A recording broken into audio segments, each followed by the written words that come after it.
Hello সবাইকে, তোমরা সবাই কেমন আছো? আশা করি ভালো আছো। আমিও ভালো আছি।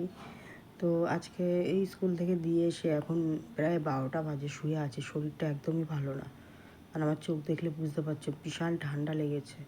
ঠান্ডায় নাক দিয়ে জল পড়ছে, চোখ দিয়ে জল পড়ছে। মানে কি বলবো, এত ঠান্ডা পড়ে গেছে আমার মেয়ের ফ্যান ছাড়া ঘুম হবে না। ওই মাথার উপরে ওর মাথার উপরে ফ্যান চলতে হবে। আমাদের ফ্যানটা দেখো, এই যে আমাদের সিলিং ফ্যান লাগানোর জায়গা নেই, ফল সিলিং করা জায়গা নেই বলে এখানে ওয়াল ফ্যান লাগানো। ওই ফ্যানটা মাথার উপর কন্টিনিউ সারা রাত চলে। যদি তাহলে ঠান্ডা লাগবে না এই ঠান্ডার মধ্যে? ওর ঠান্ডা অসুবিধা হয় না, ও ফ্যান ছাড়া ঘুমাবেই না, উঠে যাবে।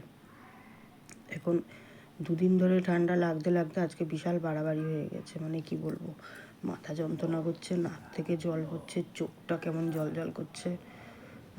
শরীরের অবস্থা খুবই খারাপ। জানি না কেন, মানে ঠান্ডাটা লেগেছে এই কারণে, জানি না ঠিকঠাক কবে হব। তো যাই হোক, কেমন আছো তোমরা একটু কমেন্টস করে জানিও। আর সবাইকে টাটা। কালকে তো কার্তিক পুজো গেল খুব ভালো।